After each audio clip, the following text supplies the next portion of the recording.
Hello, and welcome to Antarctic Battle Royale.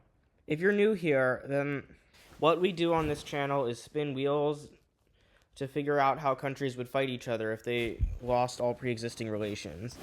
In this video, we're going to have to do a bit more stuff to explain why these countries are fighting. So first of all, the Antarctic Treaty technically prevents countries from claiming land in Antarctica. So you might be wondering what these lines are, and they're basically the claim lines of a bunch of different countries.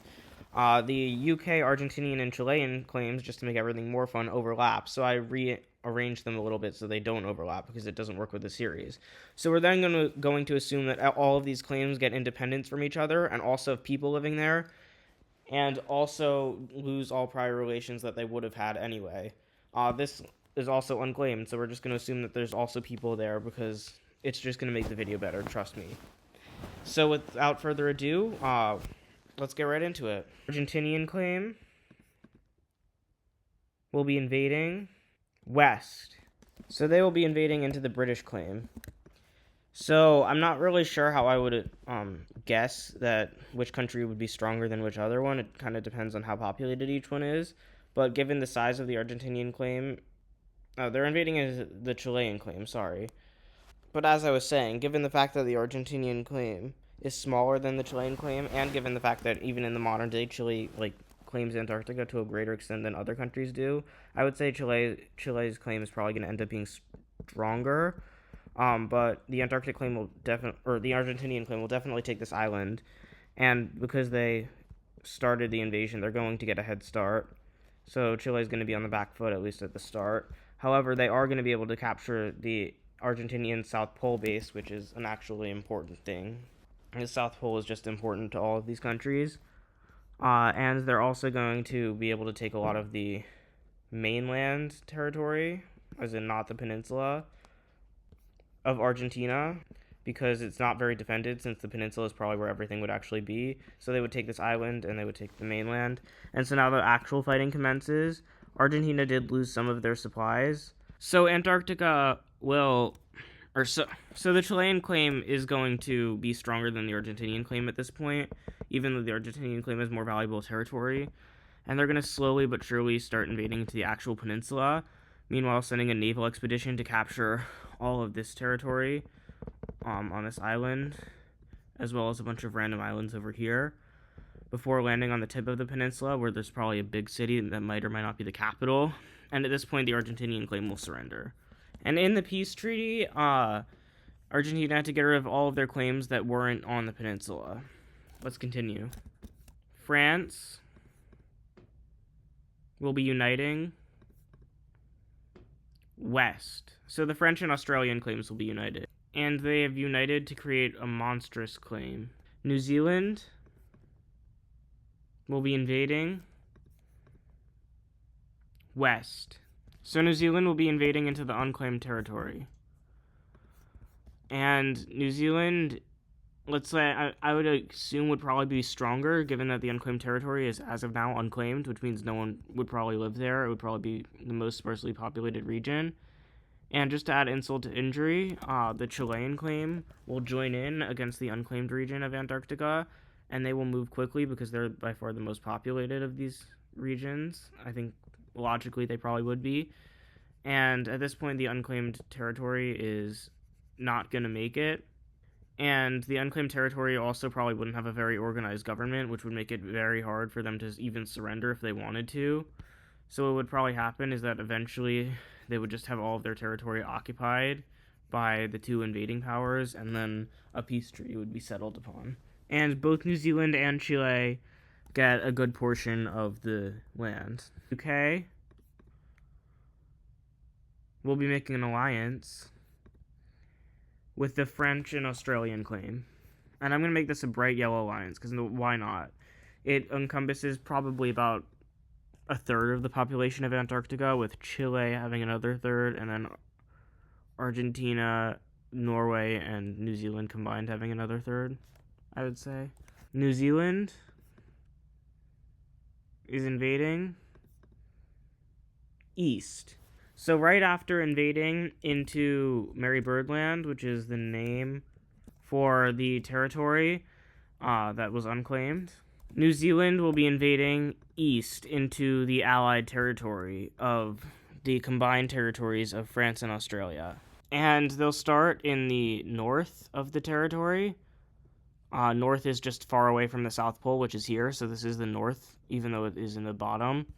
And the reason they're starting by invading into the north is because, well, first of all, it's the more populated region, and second of all, it's as far away from the British claim as possible, so you're less likely to get aid from there. And so the New Zealand claim is going to be successful at first. They just won a war. Their military is much more ready. And another thing is that there are people in the French and Australian claim. There are kind of two types of people. There are people who speak French and people who speak English. And those two people, they get along. That's obviously why they united. But some of the French-speaking people think maybe they should go back to having their own country. And so once they get to the French claim, it's actually really easy for them to invade south. And they basically start one massive march south towards the South Pole. And by the time they get here, there's no one here, so that the special winter soldiers they send over here are able to connect up and encircle a massive part of the army. So now the entire mission is to basically not have this encirclement win. So obviously invasion forces are now being sent in because they know these forces can't get reinforcements. But the encirclement is about to be broken, which is when New Zealand calls in the Chilean claim to make sure that doesn't happen. So the Chilean claim will start by just quickly starting to deal with the UK claim, because the UK claim is significantly weaker. So they take out all the southern unpopulated areas before they get to the populated areas. They use their navy to take this out, and then they twist the arm of the leader of the UK claim into leaving the war. That doesn't really help that much because they weren't helping their allies that much, and in fact the encirclement is broken. But the fact that there was an encirclement did allow for a large amount of troops to be moved into this region, such that all the populated areas are taken, and so retreats will be made from a large portion of this territory to make the front lines better. But things are still not going very well for the French and Australian claims, as they are continuing to lose to New Zealand. The battle in the north is going much more slowly than the battle in the south, as the South Pole is fully captured by New Zealand, who continues invading nearby to the Norwegian coast, who might or might not be helping them with logistics. Or, sorry, the Norwegian border. But anyway, the south is basically fallen. It's all in the hands of the New Zealanders. The north, on the other hand, is starting to fall back into the hands of the Australians. One slight issue is that the Australians basically have their entire territory being invaded, and after a while, things start to progress to a stalemate, and it's realized by both sides that nothing is really going to happen, and so they decide to meet for peace. So let's see what this peace treaty looks like. Okay, this is what the peace treaty looks like. This is the land that Chile took from the UK claim, and this is the land that New Zealand took from the French and Australian claim. The UK claim will be invading east. The UK and France and Australia realize they should probably be picking on someone a little bit smaller, so they decide to focus it against the Norwegian claim. And I realize now it's impossible. It's going to be impossible for me to show this war all at once. So this might look a little bit sketchy, but bear with me here. So the British claim will go first, invading into the northern territories before the Norwegian claim is able to hold ground. And the Norwegian claim is probably the most sparsely populated besides the previously unclaimed territory, because Norway's just so far and also not very populated, so why would their claim end up being populated after they actually settle it? So when the UK moves troops in the south, there's literally no one living here, and there might be like one or two bases, but the UK is able to pretty much take it. No questions asked. And same with France, Australia, they're able to just move in. So overall, things are going pretty well at first. Australia even moves in here. But yeah, the war is going very badly for Norway. Norway, after seeing their fate, will surrender pretty early. And these are the new borders after the treaty. The UK claim will be invading west. So now the UK claim feels like they're ready to finally take on Chile. even though their population combined with France is only a little bit higher, or I should say France, Australia, is only a little bit higher than Chile's after annexing some land from Norway. And even though they might have made themselves some enemies. So they'll start invading into Chile, and Chile is defending themselves pretty well, so they don't actually get as good of a start as anyone's gotten this series. However, they do have their allies, so they are doing pretty well. Also, Chile, I think, owns this land and this land. I guess the British might be able to capture this island. There's not probably that many people living there, so it's not that crazy.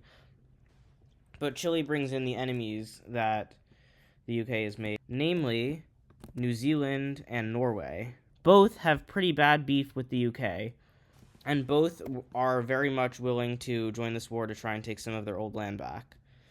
So right away, the UK's ally in France, Australia, is going to be distracted fighting a war against Norway. But they are going to be winning it because Norway is still extremely weak. And at this time, Norway is even less defended than they were the last time because they kind of disarmed a little bit after the war. Unfortunately, the allies will get cut off from each other by New Zealand, who will then start supporting Norway. But this is not going to be an easy war for either side by any means. Chile is going to be able to defend themselves and kind of dig in to the war with the UK, and basically these front lines are going to hold until something else collapses somewhere else. For example, maybe Chile will be able to push France, Australia out of the South Pole region that they annexed, but France, Australia is taking back this region that was taken from them a while ago. So things are going back and forth, as you can see. In the Norwegian claim, things are going pretty well for the Yellow Alliance, as they've recently retaken this bridge that allows them to connect to each other, and with that have isolated a bunch of New Zealander troops, as well as basically screwing Norway over as the Norwegians continue to fight, hoping that their allies will save them. But for now, that is the only way they will continue on in this war. Down south, things have sort of stalemated, although New Zealand continues to make steady progress into France, Australia. The British being able to receive support from France, Australia finally allows them to start making some gains again, retaking the South Pole, which is an important thing because that's like the main thing that Antarctica has to do, and starting to push New Zealand out of here, where they retreat to a defensive position over here. And all of a sudden, the Blue Lines might be collapsing. Norway is starting to get fully pushed out of their claims, only being left to a very small bit in the north as the coast starts to get taken. And the Norwegians refuse to surrender, fighting a guerrilla war till the very end, which might be really bad for the Yellow Alliance. And Argentina is just loving every bit of this war, weakening their enemies. But for now, Chile is retaking some of their, or not Chile, New Zealand is retaking some of their land over here and just generally pushing forward. This front line has been the best for the Blue Alliance the whole war, and it will not stop being the best right now, as they managed to take a lot of northern towns and cities that are French-speaking, that don't really like the English-speaking Australians. They also don't like the English-speaking New Zealanders, but they prefer them. The Norwegian guerrilla war is going badly for the Norwegians because guerrilla wars generally just tire out the aggressor, but they don't ever really end with the guerrillas winning. But it's really frustrating to both sides, or to both of the yellow countries, that they have to deal with this. The yellow countries have made many pleas to Argentina to help them, to have them enter the war, and they keep refusing. The British lose this island and decide to send some of their navy to come retake it. In the process, they lose this coast because they weren't defending it well enough. They do manage to retake the island, but some Chilean forces hold out on the bottom of the island, allowing for reinforcements to arrive extremely easily and retaking the island for Chile, as the UK is starting to lose on this front that they were winning on before. The Norwegian guerrillas have finally more or less been quashed, though, so that's good for the Yellow Alliance. But what's bad for the Yellow Alliance is that a whole bunch of French revolutionaries have basically popped up in this region, And this allows the front line to be pushed all the way to here, as France fully declares their independence from the Union, although New Zealand probably won't let that happen. What's even worse is that another landing has been made from this island over here, which is where the capital of the British thing is, and the British claim has sort of started to fall and is now being bailed out by the Australian claim. And this happens right as Norwegian guerrillas start popping up again in the Norwegian claim, especially in the north of the Norwegian claim, which is even worse. And at this point, it's pretty clear that the Yellow Alliance is eventually going to lose this war. It's just a matter of how long they can hold out and if they can make enough gains that a peace treaty would be worth it. For now, it doesn't seem like that is the case, though, because the UK has basically lost their whole claim. Norway has been fully liberated. And at this point, the Australian claim will surrender. Okay, this is the division. I'm going to show you the entire thing. Basically, the point of this division was that the British were seen as the primary aggressors, so they lost the most. Argentina will be invading, and there's only one country they can invade. Fortunately for Argentina, it won't go any better than last time. In fact, it'll go much worse. Chile just has an army that they mobilized, and although Argentina thought they would be weaker from the war, they're actually stronger. And long story short, there's absolutely no way Argentina ever could have hoped of winning this. That was a pretty short-lived war. Chile will be invading east. This is the betrayal of a century. But Chile will be invading into their former ally in New Zealand. And unfortunately for New Zealand, they were not prepared for this. They had defenses on their eastern border, but not on their western border. And they lose this entire region of the country very quickly as they decide to retreat to more defensible areas. But then Chile gets the Australian claim to join in, promising them most of their land back. And at this point, it's really over as the South Pole region is taken fairly quickly. Norway doesn't dare join in on either side. And the New Zealander claim will be forced to surrender. These are the new borders. Norway will be making an alliance with Chile. I don't have any other colors today, so it's going to be the bright yellow alliance again. New Zealand will be invading east. The alliance is too scary, but they think they can take on their old oppressors alone. Unfortunately, they are wrong, as their main coast gets swiftly overrun by Australian forces. And at this point, the Chileans join in just to ensure the defeat. A surrender won't really do them any good because they're going to be carved up. These are the new borders. Australia will be facing a rebellion. And who else would be rebelling but the French? Now that it's just Australia and not Australia-France, the French literally don't have a say, and they are rebelling. Australia will attempt to crush this rebellion, but right as they're doing so, the Yellow Alliance comes in, and they claim to be the defenders of the rebellion. In reality, of course, they just want land, and to end this chapter of the world being split into 3 pieces. And no matter how many times Australia tries to surrender, they keep saying, what about the French? And Australia's like, we'll give the French independence. And they're like, no. And they just fully get invaded. New borders. Norway will be uniting, and there's only one country they can unite with. That's a neat way for this series to end, for this episode to end.